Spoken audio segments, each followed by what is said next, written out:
Hello guys! Ngayon ay isang makulimlim look at so foggy. Anong oras pa lang yan? Mga 7 or 7:30 mga ganong oras. So ayan, antok na antok pa ako at si baby ko dyan tulog pa sa aking tabi. So ngayon is kami boat fishing. Pangalawang namin to time na pumunta. Let's go! Ay, ano naman ang baby? Ayaw maglakad. Oh. Wow! So guys, yan. Yan mga for rent yan. Roma Rocket Classic. Oh, di ba? Ayan guys, ang daming sasakyan. Ang daming mag-fishing dito. Ayan si Daddy. So guys, ganyan yung rerentahan namin boat. Pagi. Sakit. Daddy.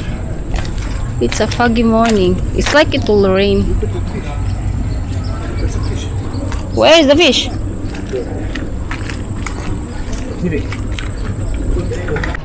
So, let's go na. Ayan, nagpapaandar na ng makina ng boats.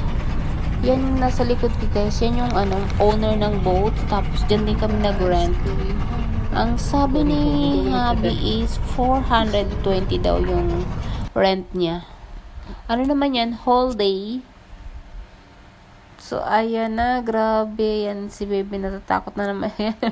Umaaching na siya guys. Pinatay ko na yung sounds nito. Kaya voice over na ako kasi sobrang lakas na ng hangin. So, ang pangit na ng sound. Masakit na talaga sa tainga. So, ayan, makulimlim talaga siya. Yung nakikita yung mga bahay-bahay dyan na nakalutang. For rent din yan. For rent. Ayan. 600 ata for 12 hours niya. So, ayan, gusto ko din siyang i-try yung ganun. Kaya lang mas mahal. So, ayan, dadaan pala kami dyan sa Skyway. Look, so na ni baby kasi ang lamig ng hangin, so parang ang putla-putla niya na tuloy. Ang negro-negro na ng baby ko kasi nga lagi din nasa fishing talaga. Tapos syempre ayaw niya maglagay ng sombrero. So ayan na, naging negro na ang baby ko. So yan guys, ibang ganda panoorin ng alon. So, malayong-malayo ang aming pupuntahan. Pupunta kami sa gitna ng dagat, guys. Tingnan nyo. Itong driver namin, kasi kakilala niya daw yan. So, ayan. Ipinalakas niya yung alon. Nagulat ako niyan. Oh, kala ko tutumba yung boat. Oh my gosh. Kinukulit niya yung kakilala niya. Natakot si baby dyan. Kasi biglang umano yung boat tumagilid. Pero ayan, turo na siya ng turo. Ang dami niya nakikita mga cargo ship. So ayan, nawiwili siya sa paligid guys. So ayan, papunta na kami. Pupuntahan daw namin yung sa gitna ng karagatan, kasi doon daw makakahuli ng malaking isda. So doon na kami pupunta. So, ayan na nga. Nakahuli na yung aming, yung may-ari ng boat. Siya yung owner. Pero yan, isbigay niya yan sa amin. Yung huli niya. Lahat ng nahuli niya, binibigay niya sa amin.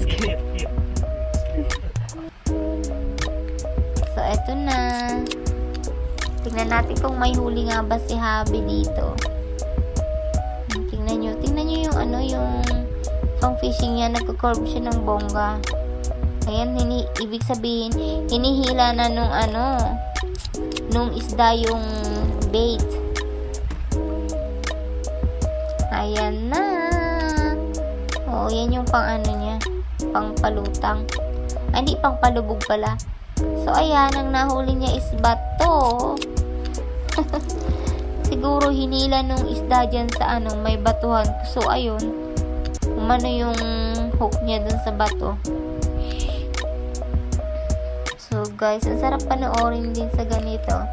Ayan, papunta na kami ngayon sa ibang part.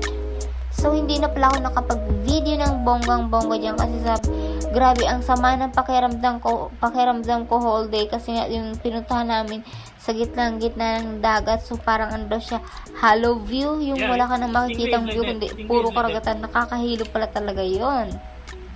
So, ayan, isa na namang ni Habi. Pinatagal na lang tingnan mo, hinila ang So, eto na yung mga nahuli namin. Thank you!